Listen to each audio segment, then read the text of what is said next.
Hey bead friends, it's Lauren Harpster from Bead and Blossom. I am a designer and instructor teaching the art of French beaded flowers. Currently, we are working through my Learn French Beading Intermediate Techniques series, where we are learning how to build on top of and alter the techniques that I taught in my beginner course. Throughout this course, I will be assuming that you already know the techniques that I taught in my beginner course.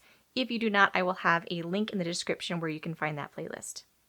I do also have a free PDF packet for my intermediate techniques that you can download off of my website, beadandblossom.com, and I will have a link to that in the description below as well. In this lesson, we're going to be learning about ruffles. Now, this isn't a technique that I use a very large amount of, but it is really fun, and it does make some really fun little effects added on to the side of your petal. In this video, I'm going to be assuming that you already know the basic frame technique from my beginner course. The sample pattern that we'll be working with today is a 9-row basic frame, 10 bead basic row with a round bottom and pointed top. We will reduce to 2 bottom wires, and then we are going to add 7 bead ruffles spaced 4 beads apart in rows 8 and 9. So I've already got my little 9-row basic frame made up here, and I'm ready to add the ruffles to the outside. Now I'm using a 28 gauge wire to make my ruffles.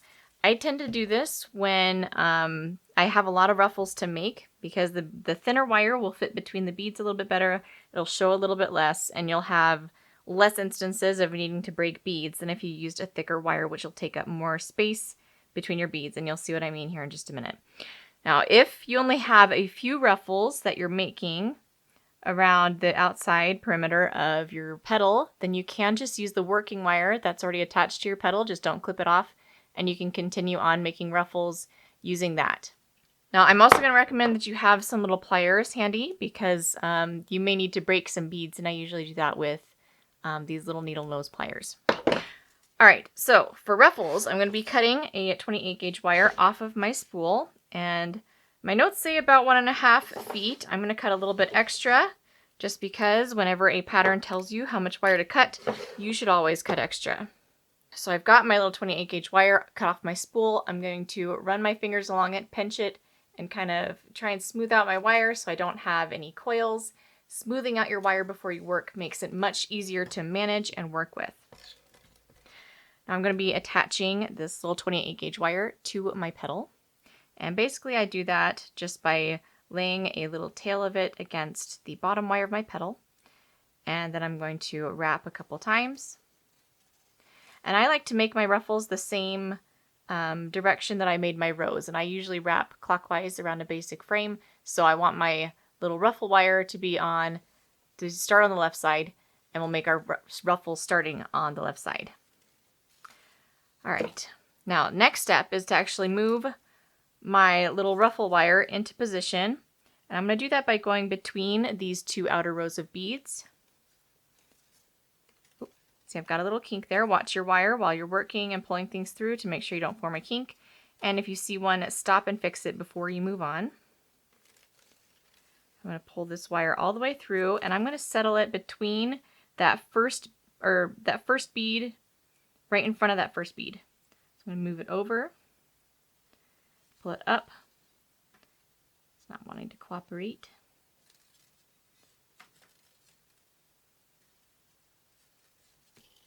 Okay, got that working wire into position right in front of the first bead in that row. Now we are adding 7 bead ruffles. So I'm going to add 7 beads to the end of my little ruffle wire. And I'm going to move them all the way down. And every time I move beads down, I use it as an opportunity to smooth out my wire again. That's something that I do multiple times while I'm working. All right, now I've got my little 7 beads there. I'm going to push them down all the way against that outer row of my beads and then kind of fold them into a little loop. Now the pattern says that we need to skip 4 beads between each ruffle. So again, as I'm moving down to the end of my wire, I just kind of smooth it out with my fingers.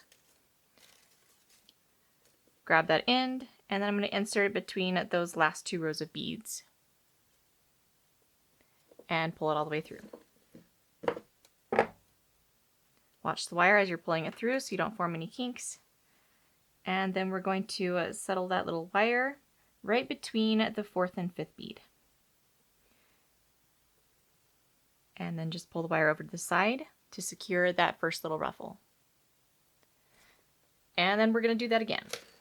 So we want little ruffles to go all the way around the outside perimeter of this little petal.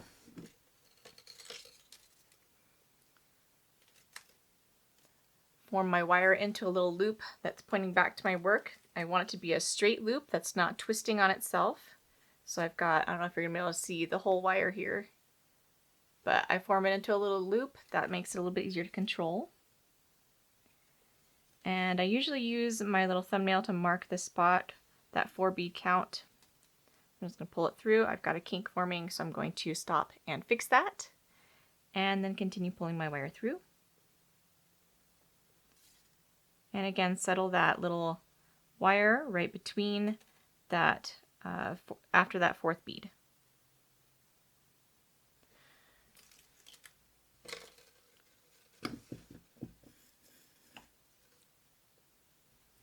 All right, now every 2 or 3 ruffles, what I like to do is to double wrap my ruffle wire. It just gives me a little bit extra security.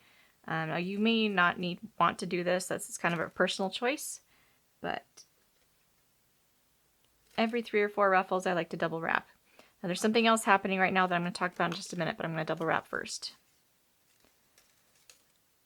Okay.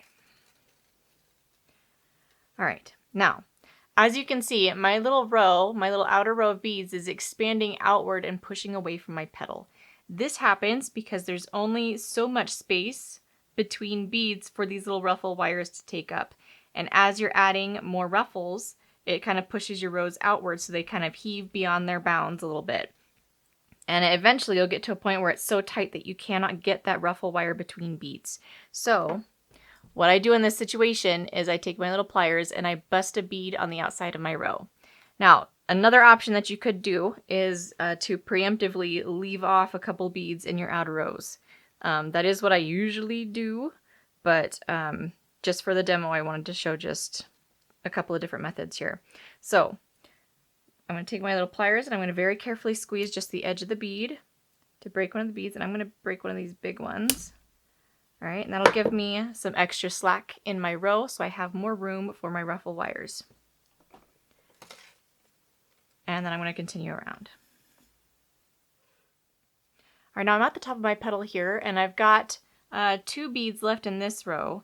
So what I'm going to do is I'm going to do 2 beads here and then start 2 beads on the next row. So I'm just going to continue all the way around, counting 4 beads between, and just kind of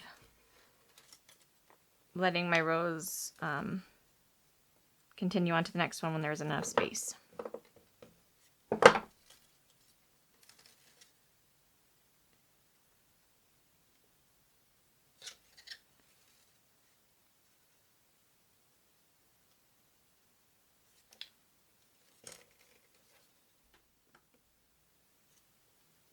Double wrap here.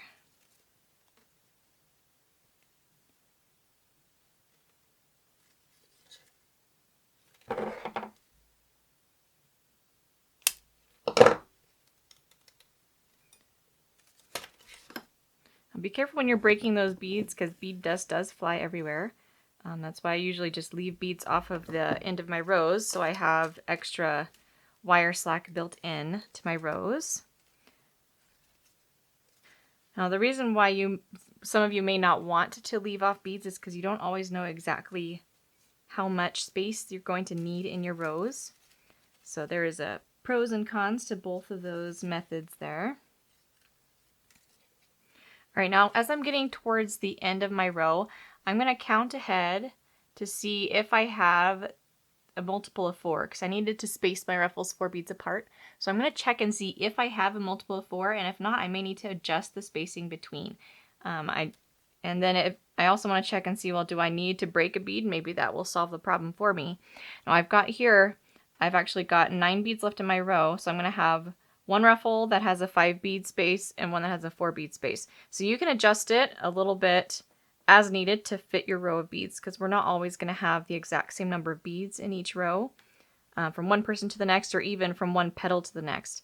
So just count ahead, see if you need to adjust so you can plan what you need to do. There may be times when if I only had 7 beads left, I might have to make one ruffle a smaller spacing, or I might want to leave a bead off of my ruffle so like it doesn't look longer than the other ruffles in my row.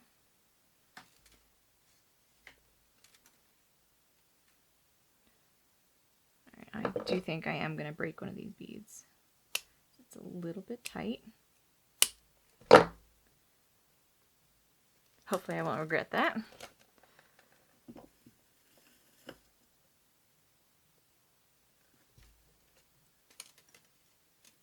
All right, now the last ruffle should go kind of between the bottom wire and the last bead in your row. So I kind of use my thumbnail to kind of shove it over and guide it into place.